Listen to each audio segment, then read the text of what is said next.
Hey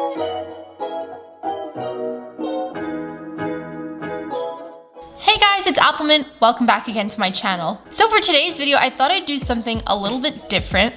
As you guys may know, I have an online store that I've been running for about 2 to 3 years now, alongside my YouTube channel and everything else. And in my online store, one of the main things that I sell are enamel pins. I get a lot of questions from you guys on how exactly enamel pins are made, what's the process. So for today's video, I thought I would take you guys a little bit behind the scenes and talk about my process, how enamel pins go from an idea to art to a finished product. So let's just get right into it because there is a lot to talk about. So I'm going to show you guys my process for my Monster Girls enamel pin set. For this set, I originally created 5 different designs, but I only ended up actually making 3 of them, which were the most popular ones because pin making is pretty expensive. So I only want to invest in the ones that I know people like and will want to purchase. So with the other 2 designs that I didn't end up using, I'm just going to put them in my back pocket for now. I don't know if I'll end up using them in the future, but for now, they're just there. But anyway, for this phase, you want to make your sketches as close to the end design as you can. I start off pretty messy and then I start playing around with things. I move things around, I make certain things bigger or smaller, add details. This is the phase where you're being the most creative, and you could spend 20 minutes on this for a design, or you could spend, 2 hours on it. This really varies. So this part I think is the most fun because it's where you're being very creative and you're coming up with all your ideas and seeing how it could translate to a real life product. And I also like to add in some mock-ups for color here so I can really see how it'll look in the final image. Like I said, you want to get this as close to the final thing as you can if possible, because once you're done with this, you're going to go ahead and finalize all of your artwork and get that all ready for your manufacturer. I'm just going to show you my process for Anubis for this video. I'm not going to go into all of them, but you want to keep in mind that the thickness of your line weight that you use here in your line art is going to translate to the thickness of the metal lines on your pin. So I personally don't like using lines that are too thin or too thick. I try to stick somewhere in the middle and I give my pins a bold outline on the outside. But yeah, keep that in mind because the way you make your pin look in your design is how it's going to translate more or less to the actual physical product. Another thing to keep in mind is use of color. I try to limit my colors to 8 or less, and 8 can still sometimes be a lot, but that is because you pay per color when you're doing a design. That's one of the things that can make your design more expensive, is if you have more colors. So always keep in mind if you can repeat a certain shade of something somewhere else instead of using a whole new color, go for that because maybe you'll want to save more money that way. If you want your design to be super extravagant and use 20 different colors, you can, but you're gonna rack up the price that way. So always keep that in mind when creating your designs. But now that my design is finished and ready for my manufacturer, I am going to move on to the next step. So after I have all of my artwork finished and all of my colors finalized, the next step is to pick colors for my manufacturer. So this is called the Pantone guide, Pantone booklet, whatever you want to call it. And so basically you could think of these as color swatches or paint swatches. These are color codes. So if I show you this one, for example, these are all color codes for different colors. So basically, if I want something on one of my pins to be this specific shade of pink, to look exactly like this in real life, I would tell my manufacturer to use Pantone 225C. This book shows you how colors will look in real life. If you look at colors on a computer screen, or if you print colors out onto a piece of printer paper from your computer, it'll always look different than how the actual enamel colors will look in real life. So a book like this is pretty essential, although there are ways around having a book like this, because online I believe I was able to buy this set of 2 books for $130, which is definitely not cheap. But luckily Pantone does have some color matching guides and color matching programs for free on the internet, so you actually can match colors without having this book. Although keep in mind that if you're matching through using your computer, using a screen, colors may not be exactly what they look like in real life. So you just have to keep that in mind and take things with a grain of salt. So a funny example of color matching gone wrong is my very first pin set that I did, I think almost 3 years ago now.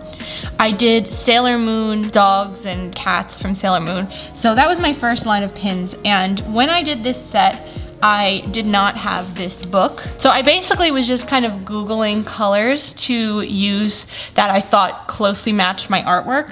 This is what the original pin I had done was supposed to look like. This is the Sailor Sheba pin, and this was the orange that I wanted for the fur. And so this is the correct version because I had another batch made after the mistake ones, but this is the color I got when I got my first batch. And it was because on my computer screen, it looked like this.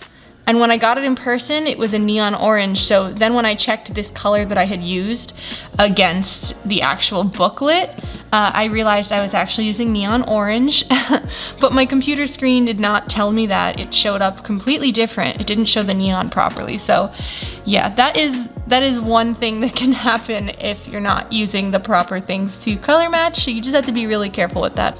So when I'm choosing colors, something that I normally do is I will have either a printed out photo or I will have a screen next to me with my drawing on it.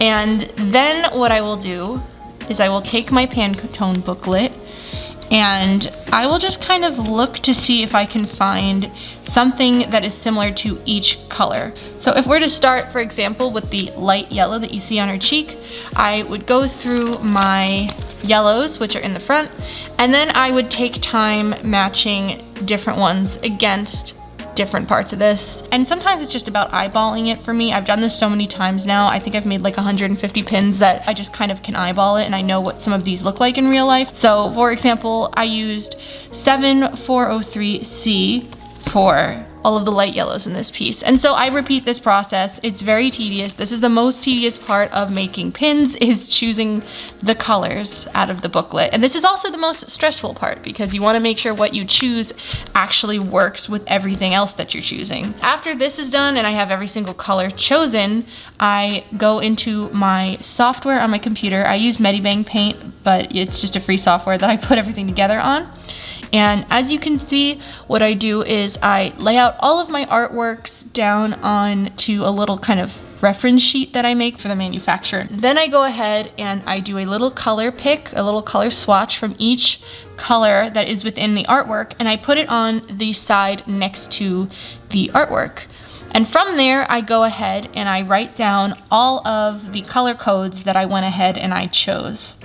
And then after that, I go ahead and I write down all of the sizes for each pin that I want. I tell my manufacturer I want this pin to be 1.5 inches. I want it to have yellow backing posts, little rubbers on the back. My manufacturer has a bunch of different color little rubber pieces to choose from. So I normally pick a color that I think will look best with whatever pin I'm doing. So for my Anubis pin, for example, I went ahead and I chose yellow because I think that that would match the overall color scheme the best for everything. So I just go ahead and I tell my manufacturer exactly what colors I want for everything and lay it all out there. So the actual process of my manufacturer making my pins takes about 4 to 5 weeks on average. Once they arrive, they come all packaged in a bag like this.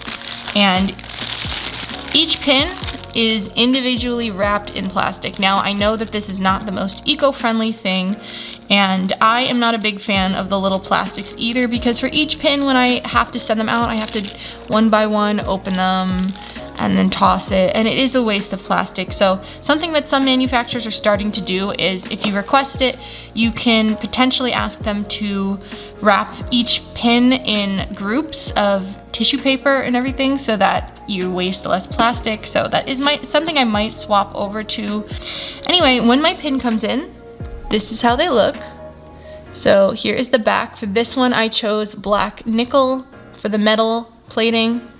And when we turn it over, here is what she looks like, and she's pretty close to the colors that I picked, or I should say that I had in my original art. The only thing that was a little different on this is the gold that I chose, the darker yellow, was a little bit duller than I wanted, but sometimes that happens. As long as the overall pin looks good, I don't fret too much about colors that don't exactly match. Now, the only one that I really kind of had an issue with was the moth, which you see here. And her skin tone came out a shade darker than I originally wanted it, but it actually doesn't look bad, and I don't mind it because I think it kind of fits the overall color theme on her. So I didn't ask my manufacturer to remake these because I thought it still looked good and it let the whites pop a little bit more on here. And this is the back. I chose green for this one, and I have my back stamp. I don't know if you can read it. It's gonna be hard to focus, but it says appleminte with my little apple mint logo behind it. And then the last one in this batch was the mermaid, and she came out really cute. I love all the colors and all of the screen printing. And if you don't know what screen printing is, if you can see right here how there's no metal outlines surrounding these highlights in her hair, it's just printed directly on there. That's what screen printing is. It costs extra, but it, I think, is always worth it. My current favorite example of screen printing is actually my June Pin Club pin, and I did like 3 different colors of screen printing on this one, but I did a whole lot of big screen printed areas and sections. I'm gonna try to focus that. But I really love how this one came out. As you can see, the orange and everything, the red, everything is kind of like, just, it looks like a drawing almost. It looks like a painting, but it is an enamel pin. But that is what they look like when they come in. And then the next step is to grade the pins. So I'll tell you a little bit about how that works next. So grading enamel pins is actually a very, also a pretty tedious process, but like I've said, I've graded thousands of pins, so I have a very specific thing that I look for, and I'm pretty quick with it now, but when I started I was pretty slow. Basically, if a pin has a little dot or scratch on it, something that would, when you look at it, make it look like there's a mistake or something noticeable, I will mark that as a B grade and I will put it to the side. My manufacturer is pretty good, so I usually don't have a lot of B grades or mistake pins, but those I will typically sell in mystery bags and things like that at a discount. So I don't know if you guys can tell, but there is a line that goes right across the cheek. It's extremely hard to see on camera. You might be able to see it as a black dot right there. But on this pin specifically, I marked this as a B grade. It has it on the other side too. Even though the color is wrong, when I sold this as it was with the color, I would have marked this as a B grade because there are little blemishes there and they just don't look good. So once I have all of my pins graded and separated, it's time to prepare everything for the store. So I bought this on Etsy, Galloway Labs, I believe is their name on Etsy. Basically, it has a big container inside, and it's got this little apparatus piece on top, whatever you want to call it. But you slide your pins through here and it gets the backings off and collects them in this little box. And this just makes it so much easier than if I was sitting here and I'm going like this for each individual pin. See, and every single one, if you're doing that hundreds and thousands of times, your hands are just gonna fall off. Let me show you how easy it is to remove the backs. So I slide it in here, and now they're off. And so it collects them in here for me.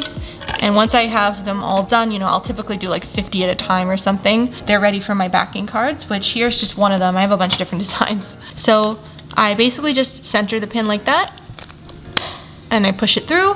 Some people use a little piece of foam or sponge. I typically just do it like this because it's faster for me. And then once you do that, you stick them right back on the back. And there you go. That is an enamel pin from start to finish, ready for the store to be sold. So I repeat this process from the drawing phase to the color picking phase, the ordering, the grading, and the prepping. I do that for all of my enamel pins for both my store and my pin club. So This is definitely a process, but it is something that I really enjoy. I love creating new things and new pins and products, and it just makes me really happy. So I hope that listening a little bit to my process was interesting for you. So if you guys have any questions on enamel pins or making or anything that I talked about in the video today, please feel free to leave a comment in the comment section below, a question, and I will try to answer it. The only thing I will not answer is what the actual manufacturer I use is. I have a variety of reasons why I don't share that, but if you do want to know where you can start looking for a manufacturer, the website Alibaba is a good place to start, and I will put the link in the description box below. I will say pin making is something that is expensive, and it's very time consuming, and it can be a lot of trial and error involved. So I would say it's not something that you should just jump into, but it's something that should be built up to. Of course, I'm not going to tell anybody what to do if they really want to get into pin making. I think that's great, but I also think that in terms of the money and time that needs to be invested, you need to make sure as best you can that you're going to be able to make back what you're putting into your pins. But that's a whole nother conversation for another day on running a business and all that, and maybe I can make a video on that one day if you're ever interested. But for now, thank you guys so much for watching today's video. I hope you enjoyed it and learned something, and as always, all of my links are in the description box below. I've got the link to my online store, my Patreon pin club, my Discord server, and my Instagram. So thank you guys so much for watching, and I will see you guys all next Friday at 4 p.m. Eastern time as always. Hope you have a wonderful weekend. Bye bye!